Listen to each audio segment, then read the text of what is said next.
Sí, buenas tardes para todos. Bienvenidos a una nueva charla de Batista Viajes. En esta oportunidad un jueves como caso excepcional, pero hoy vamos a estar hablando de un itinerario muy interesante que tenemos para el año que viene, que es un crucero fluvial por el río Duero, que sale de Portugal, que entra en España y que regresa a Portugal, y que son esos cruceros especiales que hemos tenido en los últimos años, como hemos tenido el crucero por el Rin, como también tenemos el crucero por el Danubio para el año que viene, y en este caso también el crucero por el Duero, que son todos con servicios de habla hispana. Muy importante tener en cuenta, todos con servicio de habla hispana, y bueno, eso es muy importante para los paseos, para el personal de a bordo, etcétera, ¿no? Algo que a veces, cuando uno toma un crucero en otros lugares, es algo que a mucha gente no le viene bien. Bueno, en este caso es una ventaja. Vamos a empezar ahora, pero voy a dar algunas informaciones.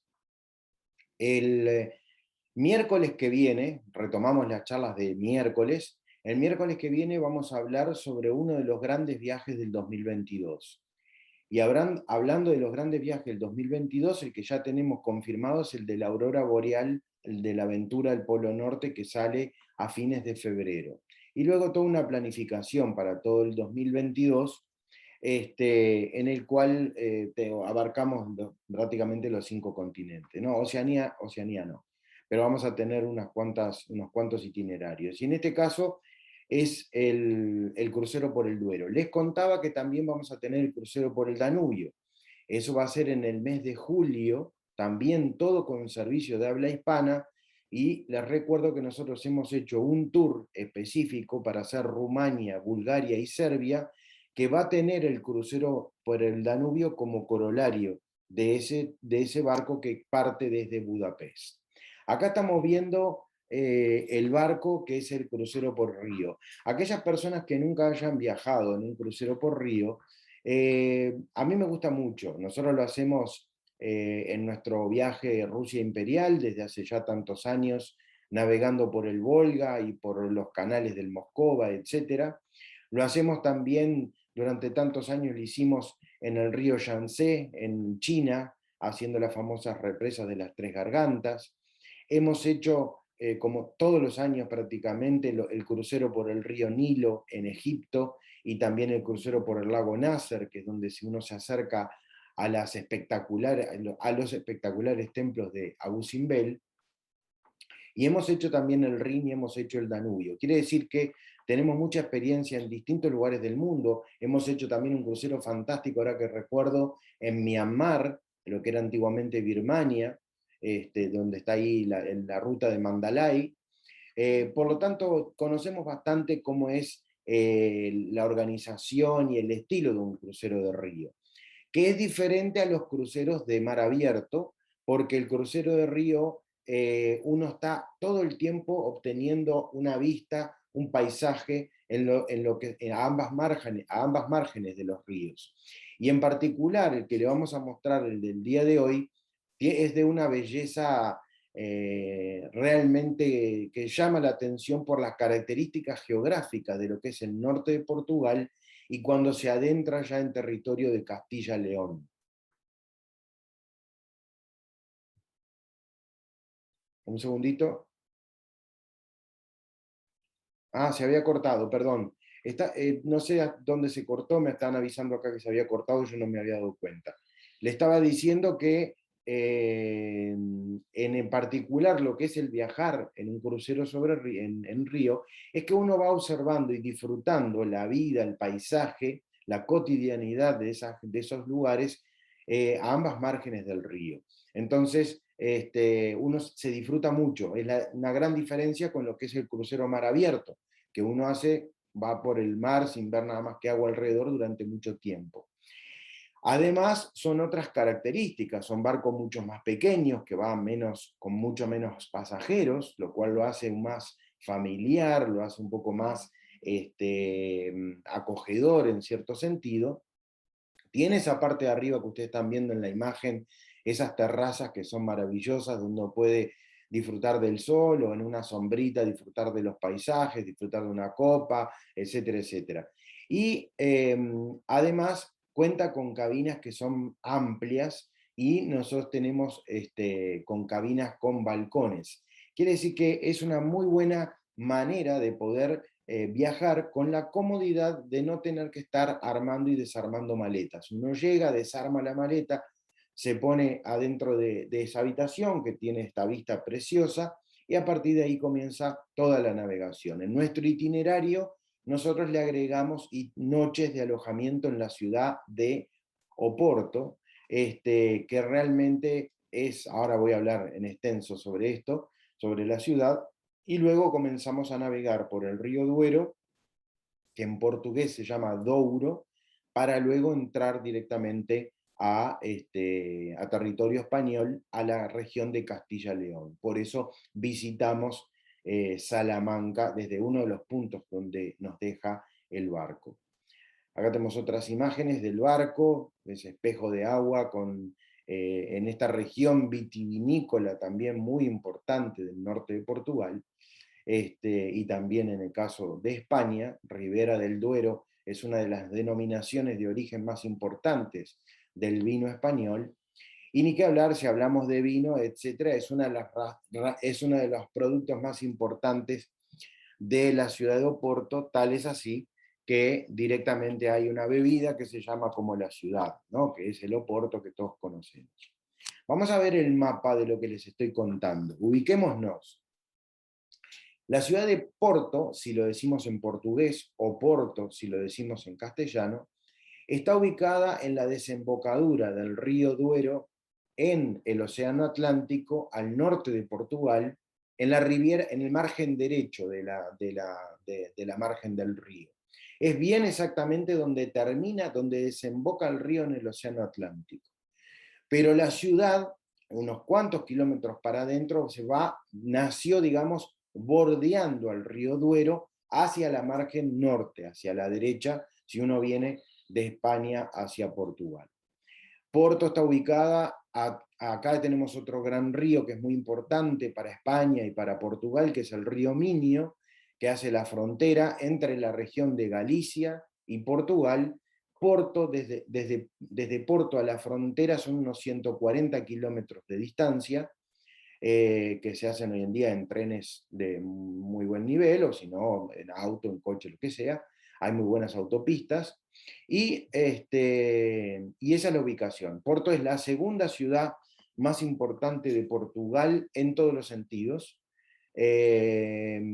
pero sin duda genera mucho más per cápita desde el punto de vista económico que la propia Lisboa, que es la capital de Portugal, como ustedes saben. Oporto es una ciudad de 300.000 habitantes, pero en realidad toda la región de Oporto tiene aproximadamente unos 3 millones de habitantes, y es una ciudad que ha tenido una rivalidad histórica con Lisboa, pero entre otras cosas porque ha tenido una historia diferente, y porque a pesar de que Lisboa siempre ha sido la capital, Oporto jugó un rol político sumamente importante, sobre todo por su vinculación con el Imperio Británico. Eso se vio de sobremanera, sobre todo en la época de las invasiones napoleónicas, cuando la península ibérica cayó en manos de los franceses, y cuando se libera Portugal y también el Reino de España de la invasión francesa, ahí juega un rol muy importante los británicos, que no permiten que España logre lo que durante más de un milenio intentó, que fue la anexión de Portugal a el Reino de España. Así que Oporto ha jugado un rol importante y sigue jugándolo hoy en día en la parte económica. Es el centro industrial más importante de Portugal. A pesar de que Portugal se ha desarrollado de una manera muy importante en los últimos años, hablo de ya 30, 40 años, a partir de las ayudas de la Unión Europea y la reconversión de la economía lusitana, sobre todo en tecnología. Hay digamos, unos polos tecnológicos muy importantes que están sobre todo en el norte de Portugal, que han modificado mucho la matriz económica de Portugal.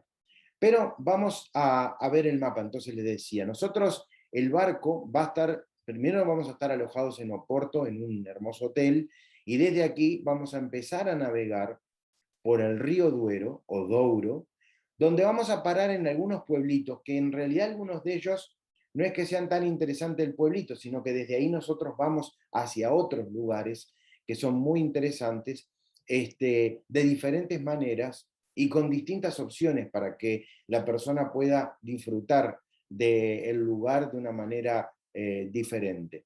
Y tomemos en cuenta lo siguiente, y esto tiene que ver con la historia. Yo les decía que el itinerario entra en el río, entra en territorio español, acá lo vemos en la frontera, con lo que es Castilla-León.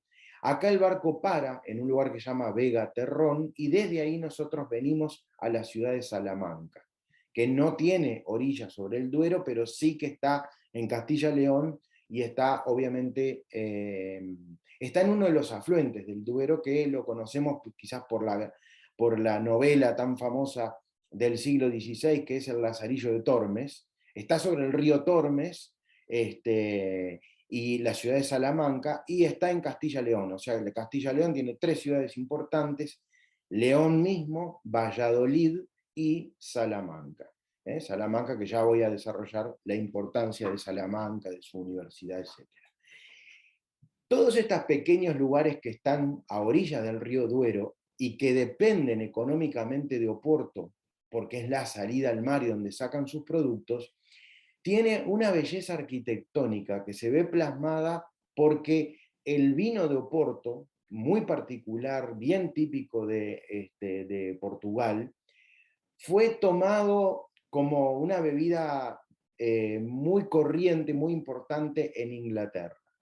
La unión geopolítica de portugueses y británicos tiene más de 6 siglos de duración, y sigue, y continúa. Al igual que podemos decir que sin la intervención británica, Uruguay no existiría como país posiblemente entre los dos grandes poderes de aquel entonces, pero no cuando era Argentina y Brasil, cuando era el Virreinato del Río de la Plata y cuando era el imperio de Brasil. Porque precisamente cuando vienen las invasiones napoleónicas, a diferencia de lo que le pasa a Fernando VII, lo que le diferencia lo que le pasa a los reyes de Castilla-León, a los reyes de España, los reyes de Portugal, que en aquel entonces era Juan VI, casado con la hermana del rey de España, en esas uniones que se hacían entre las coronas para fortalecer los vínculos y la fuerza, digamos, de estos reinos, emigra, en el momento que está viniendo la invasión, los ejércitos napoleónicos ya estaban en Portugal, y Juan VI con su hijo Pedro, que luego sería Pedro I, emigran hacia Brasil, hacia la ciudad maravillosa, hacia Río de Janeiro.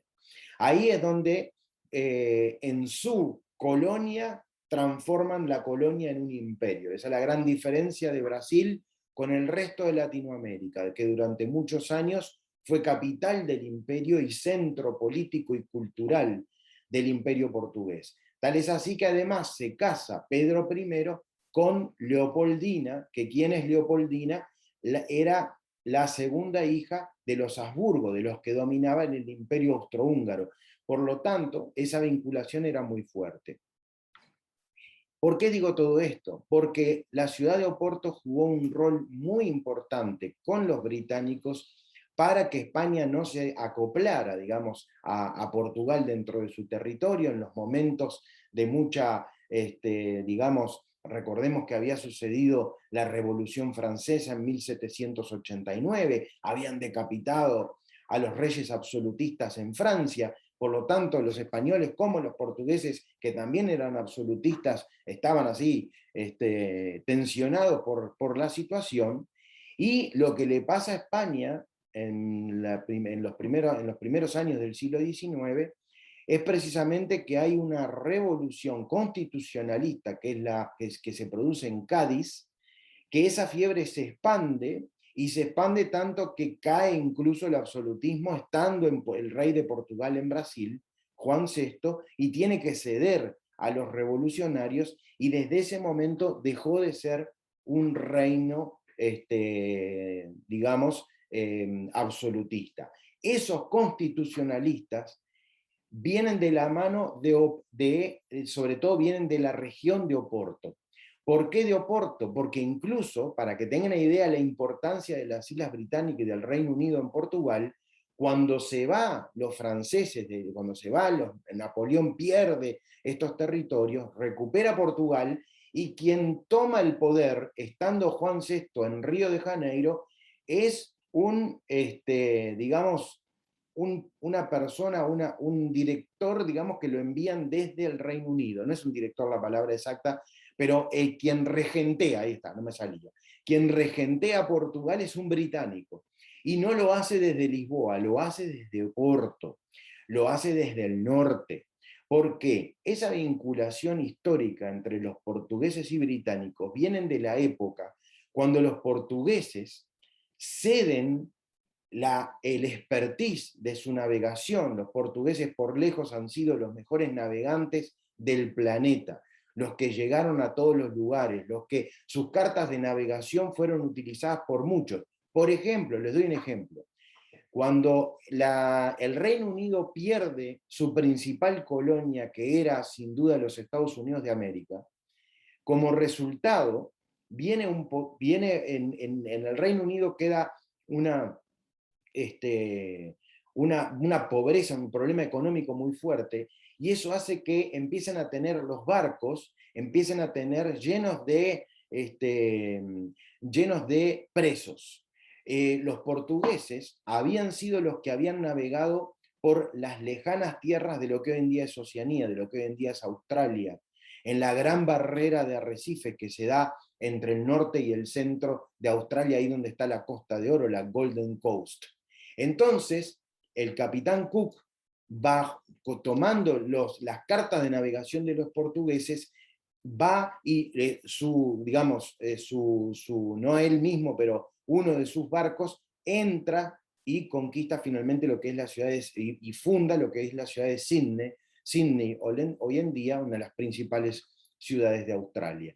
Por lo tanto, la combinación entre portugueses y británicos, que le dan el legado del conocimiento de la navegación en distintos mares. Los portugueses, por ejemplo, les enseñan a cómo sortear las épocas de monzones en la India, en el sur de Asia, entrando en el Golfo Pérsico, y desde esos castillos que habían creado los portugueses en el Sultanato de Omán, en lo que hoy en día son los Emiratos Árabes, etcétera, muy cerca de Dubái, desde ahí entran a la India años después para conquistar y terminar siendo quien sustituye a Estados Unidos como su principal colonia, como fue la India.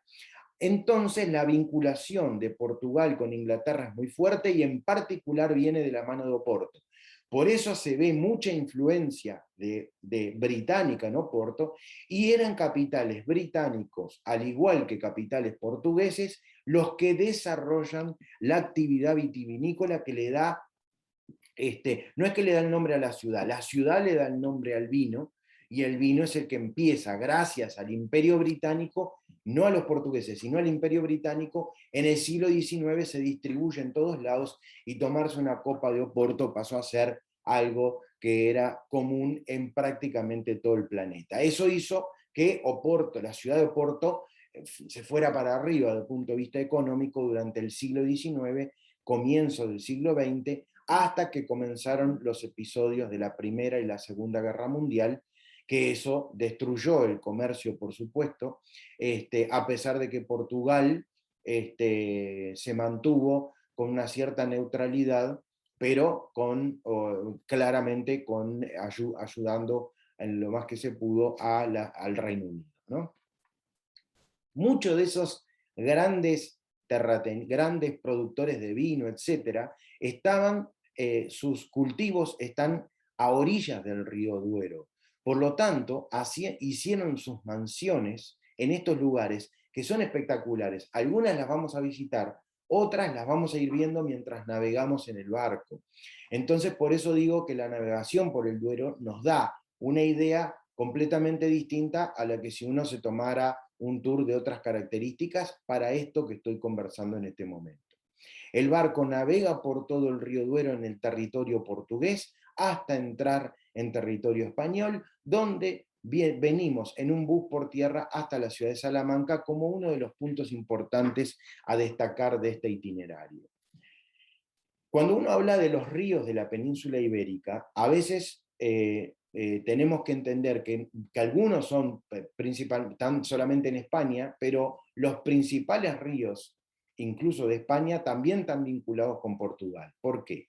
Porque el río Tajo, o Tello, como se dice en Portugal, es el que desemboca ni más ni menos que en la ciudad de Lisboa. Y la ciudad de Lisboa nace ahí debido a que está, digamos, precisamente ubicado el río desembocando en el Océano Atlántico. El otro, el que vamos a navegar en nuestro crucero, que es el río Duero, que hace todo acá de frontera entre Portugal y España, en la región de Castilla-León. En la región de Galicia, como también comenté, el principal río gallego, que es el Minho, hace unos cuantos kilómetros, acá donde está el hermoso parador de Baiona, hace de frontera entre Galicia y Portugal. Y por último, otro río muy importante que le da vida a una parte de la región de Andalucía, pero sobre todo a Extremadura, es el Guadiana, que junto con el Guadalquivir son los ríos más importantes del sur de España. Luego tenemos el río Ebro, que ahí sí, no tiene nada que ver Portugal, y que es otra parte, hablando del vino, es otro lugar también de denominación de origen muy importante para la industria vitivinícola española. Quiere decir que los ríos de la península ibérica están muy conectados entre Portugal y España. Vamos a comenzar a mostrar imágenes de la ciudad de Oporto. La ciudad de Oporto, como les contaba, tiene cierto señorío por la pujanza económica. Algunos dicen, bueno, en Portugal hay un dicho que dice, mientras Lisboa se divierte, Coimbra estudia, Braga reza y Oporto trabaja. Por lo tanto, tienen la fama de trabajadores, tienen la fama, ahí por eso les decía, la industria, etc. Desde Oporto han salido incluso más navegantes que del propio puerto de Lisboa a conquistar y a navegar por el mundo. A veces nos olvidamos, pero recordemos que primero Vasconcellos y después Vasco da Gama fueron los primeros en dar la vuelta al Cabo Buena Esperanza, que Coelho fue el que llegó a Río de Janeiro, bueno, a Pernambuco, a Río de Janeiro, al Brasil, que además uno de sus principales almirantes de ese entonces se llamaba Américo Vespucio, que después le terminamos llamando al continente gracias a él, que los portugueses también fueron los primeros en entrar en el Océano Índico a muchos lugares. Los portugueses le enseñaron y también aprendieron el dominio de los monzones, de estos vientos cruzados que se producían en determinados momentos de Asia, del sultanato de Omán. De ahí es que ellos, al dominar esas corrientes, esos vientos, pudieron conquistar el Océano Índico, un océano que traía las especias y de la ruta de la seda que había perimido después de siglos a través de las caravanas de camellos, precisamente por el desarrollo comercial y de la navegación, y los portugueses juegan en el nacimiento del mercantilismo, precursor del capitalismo, digamos, un rol muy importante. Por lo tanto, estos lugares tienen esa historia y es así que desde 1988 todo el centro histórico de Oporto es considerado patrimonio de la UNESCO. Y tiene una característica, yo ahí les conté, la ciudad de Oporto está al margen derecho del río Oporto, o sea, al norte, cuando desemboca precisamente en el Océano Atlántico. Bueno, ahora voy a contar qué es lo que pasó del otro lado cuando algunas imágenes me lo permitan. Miren el colorido de las casas, porque empezaron a traer además material de todas partes del mundo. Se traían cerámicas, colores, que no estaban acostumbrados a usarse en distintos lugares, generalmente tanto en Lisboa, en el barrio alto sobre todo, pero en Porto en particular, el colorido de sus casas es uno de sus, digamos, de sus puntos que sobresalen. Acá lo pueden ver, miren esta imagen que está sacado desde Gaia. ¿Qué es Gaia? La otra margen de la ciudad, donde se encuentra ni más ni menos que todas las grandes bodegas de Oporto. ¿Por qué se encuentran ahí las bodegas?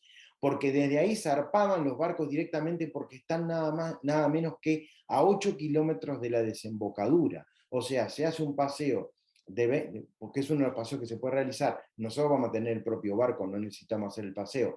Pero el barco se asoma al Océano Atlántico, da la vuelta y después gira, y eso es precioso. ¿Por qué? Porque Porto es una ciudad de altura.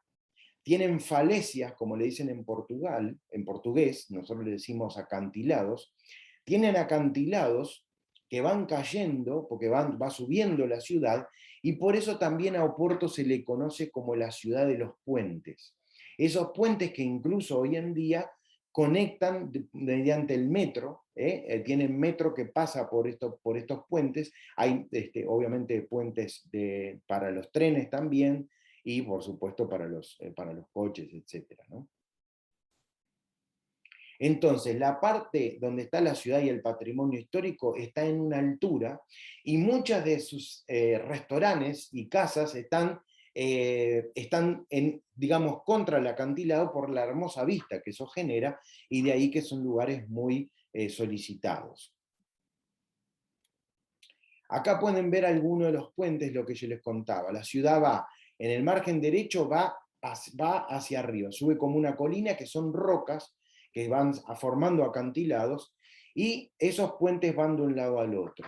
Pero cuando va yendo, la margen izquierda del río va bajando, y por eso es que los puentes a veces tienen que hacer mucha ingeniería, y cuando se va bajando, ahí en esos lugares están las bodegas, que ahí se ha hecho una reconversión al estilo como en Buenos Aires se hizo con Puerto Madero, donde muchas bodegas que hoy en día no están trabajando porque los trasladaron a otro lado, se transformaron en restaurantes, en bodegones. Vamos a visitar una de ellas, ahora tengo unas fotos para mostrarles, que son muy lindas, se pasa muy bien.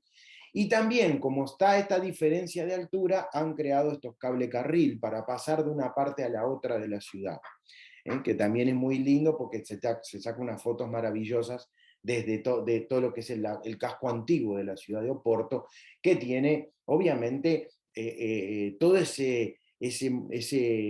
esa riqueza patrimonial que tiene Europa en general, pero en particular las ciudades de los que fueron grandes imperios. Debemos recordar y poner a Portugal en el lugar que se merece y en el rol que jugó, los primeros en llegar a Oriente, por eso tenían Macao hasta 1999, los primeros en llegar a Oceanía, y me estoy hablando obviamente de los primeros del mundo occidental, de Europa, en llegar a estos lugares. Por eso han abierto las puertas, han abierto los mares, a pesar de esas cáscaras de nuez que tenían de barcos, podían navegar gracias al desarrollo que tenían del conocimiento, y de ahí es que esas islas que están enfrente, que pertenecen a Portugal, que son las Azores, Madeira, son todas islas que han estado siempre en contacto, e incluso, miren, les voy a decir algo de lo que está de moda en estos días debido al error que cometió el puerto de Buenos Aires al no saber dónde quedaba Cabo Verde. Cabo Verde es un archipiélago que está en el medio del Océano Atlántico y que precisamente era utilizado por los portugueses para poder hacer una recalada antes de venir a Brasil. Si toman el mapa mundi pueden ver que está prácticamente a mitad de camino entre Europa y Brasil, que era su colonia.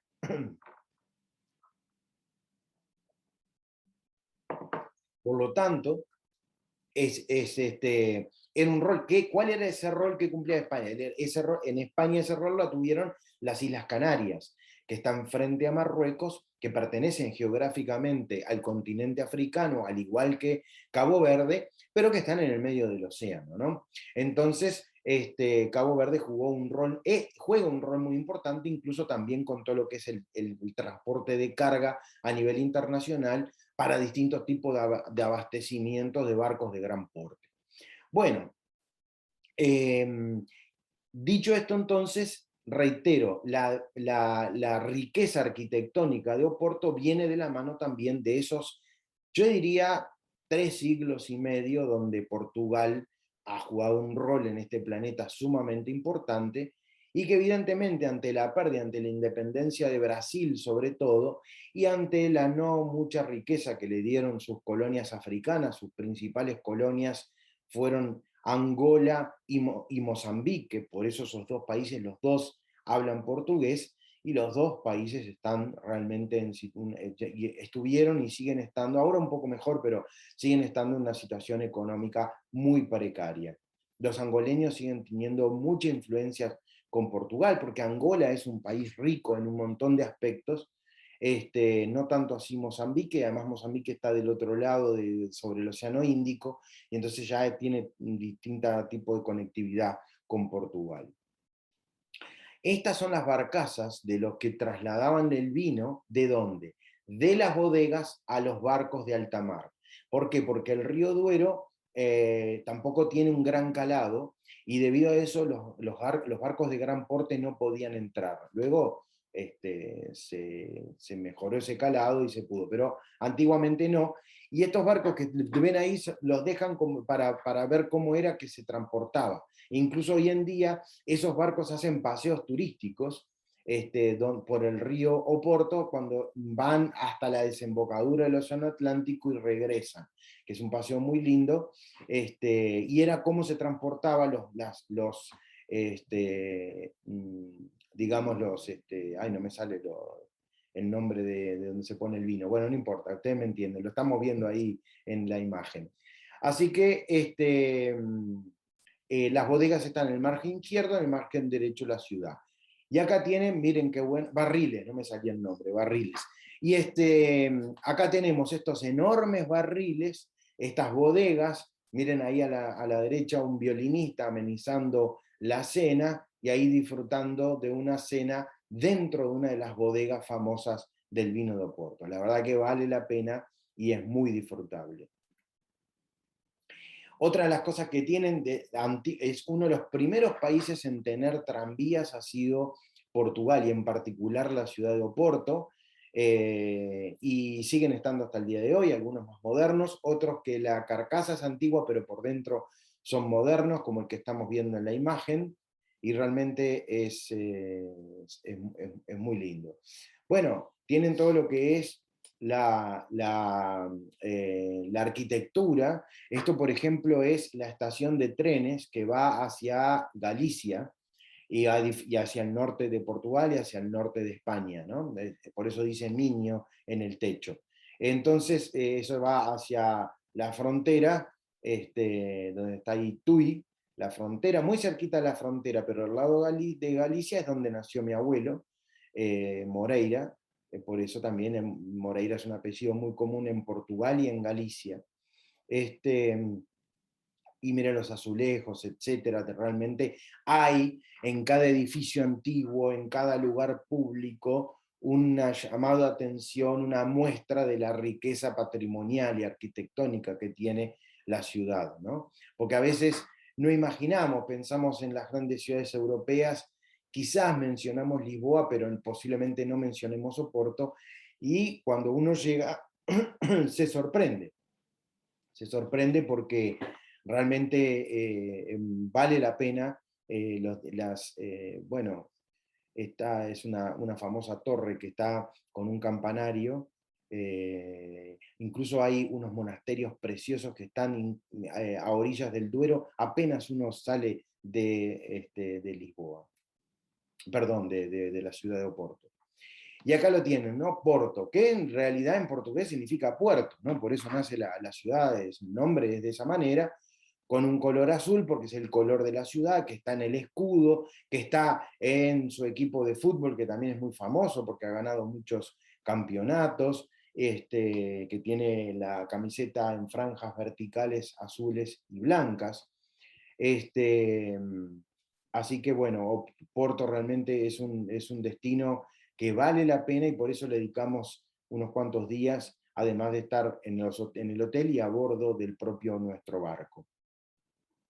En cuanto a la gastronomía, es similar a la del norte de España, donde en Galicia, pero también una mezcla.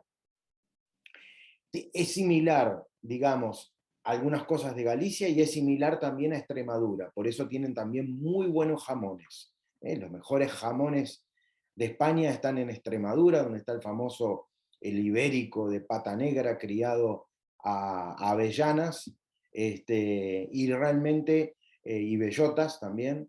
Y en el caso de Portugal también tiene el porco, como se dice en portugués, tienen excelente jamón, también los pimientos parecidos a los pimientos de Padrón que hay en Galicia, las salchichas, etcétera, etcétera, y por supuesto el buen vino. Es muy buena la gastronomía en Porto y además es muy buena la gastronomía, que después les voy a comentar, sin duda, en nuestro crucero. Algunos de los lugares que se visitan, que están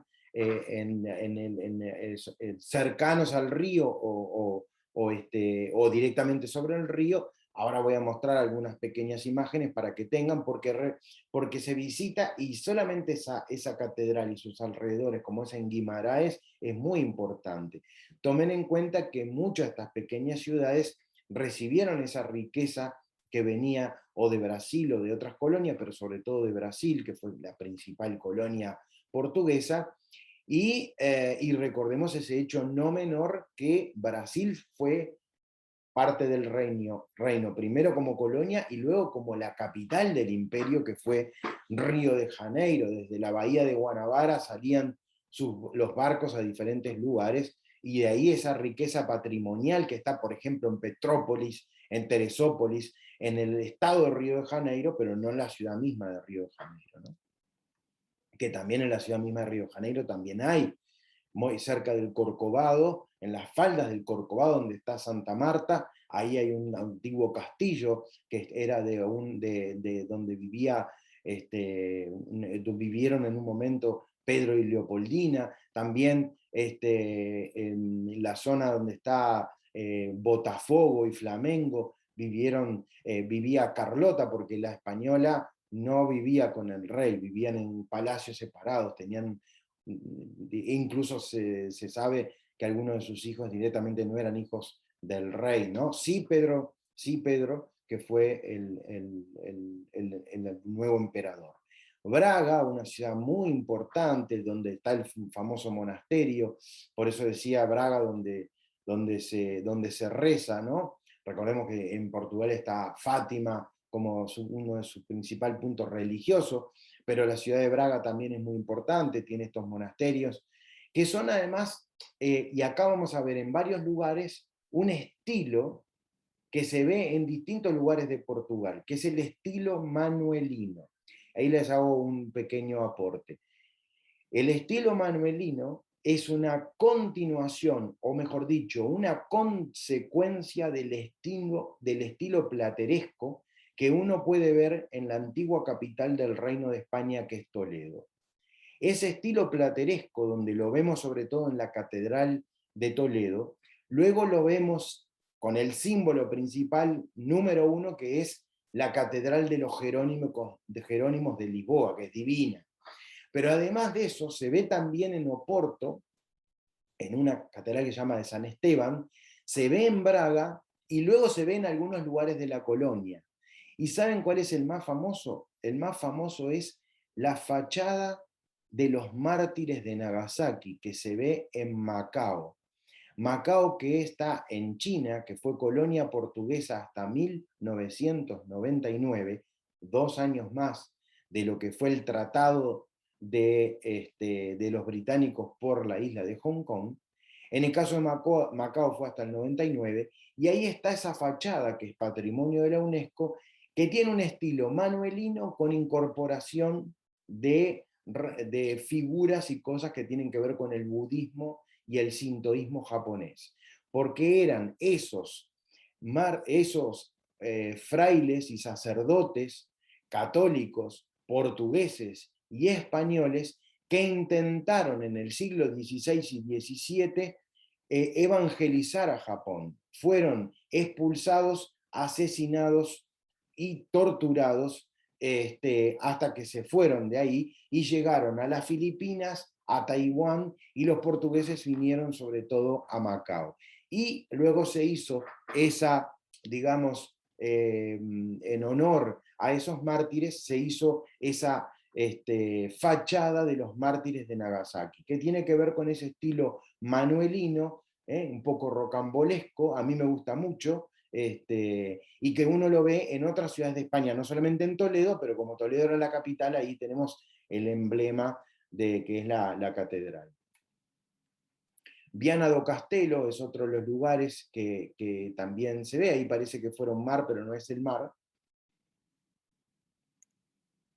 Y este es otro punto muy importante, porque acá era una de las denominaciones dentro del vino de Oporto de mayor importancia, que era piñao.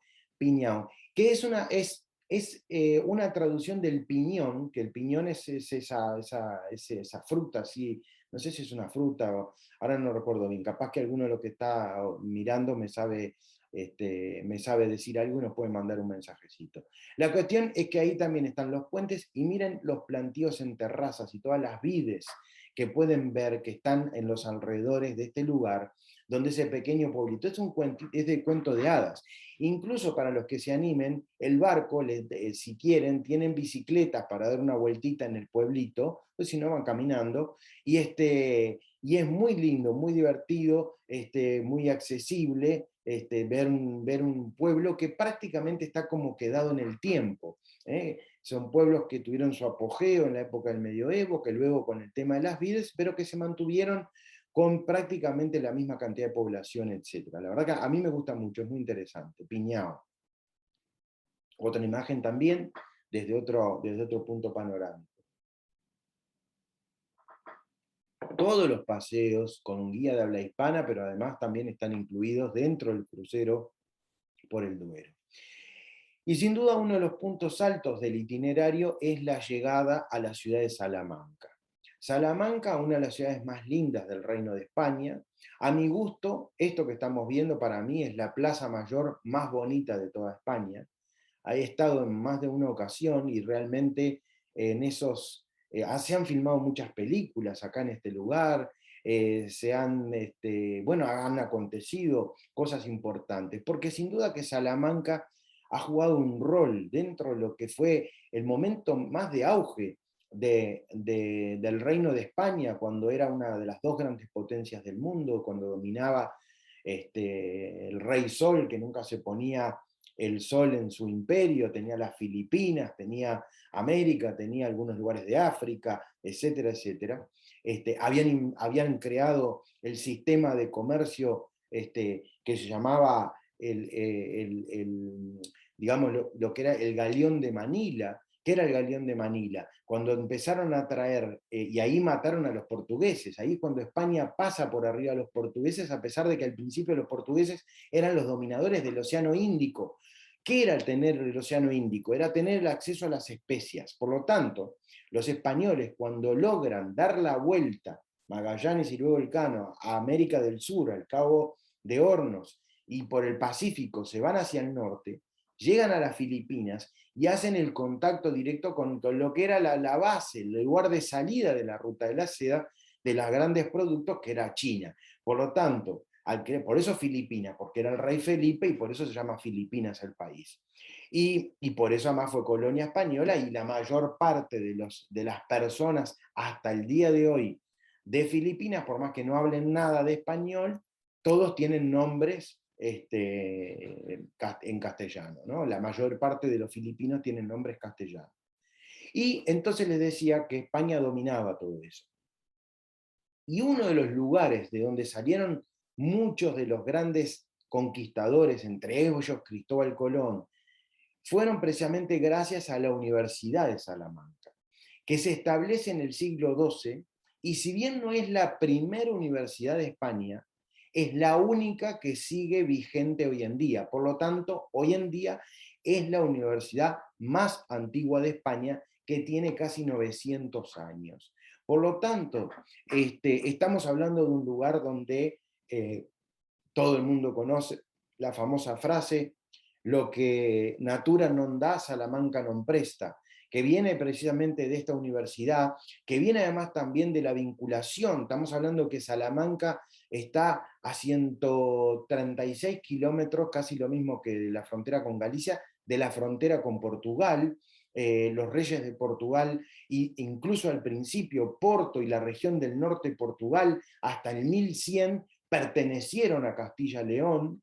Luego se los da un rey español, se los da a una hija bastarda, y eso fue el inicio de lo que luego se consigue, en 1100 y pico se convirtiera en el reino de Portugal. Así que miren que históricamente qué importancia. Y jugó un rol muy importante Salamanca, siempre en vinculación con Portugal, pero a través y también con los grandes navegantes y capitanes. Venían de Extremadura previo a sus grandes expediciones a Salamanca, a tener información, a nutrirse de cómo, del expertise de la navegación, etcétera, etcétera, etcétera. Luego se iban al puerto de Palos o al puerto de Cádiz y de ahí empezaban a navegar. Este lugar, con todo ese lugar, a la noche se pone muy bonito, pero de día también es realmente, miren atrás la catedral, la universidad, son todos lugares, hay conventos, las fachadas, donde hay una muy famosa, que hay una broma que se hace, pero que no se las puedo decir porque de lo contrario tiene que ver con encontrar una calavera en una fachada, y es muy interesante porque tiene todo un sentido, pero no se los digo para que cuando lo hagan lo puedan disfrutar mucho más. Acá tenemos otras imágenes ya de día, miren lo que es esa catedral. Este es el río Tormes, que además incluso Lazarillo de Tormes es tan importante para la literatura española, marcó un antes y un después, en el picaresco sobre todo, que comienza después de esta, pero es anónimo, nadie sabe quién lo escribió hasta el día de hoy. Esta fachada es preciosa, es una de las fachadas, la riqueza que tiene es impresionante. En la fachada se deja ver el dominio sobre Portugal que se tenía desde esta región, porque estamos hablando de Castilla-León, el origen, digamos, del reino de Castilla, ¿no? Y del futuro reino de España.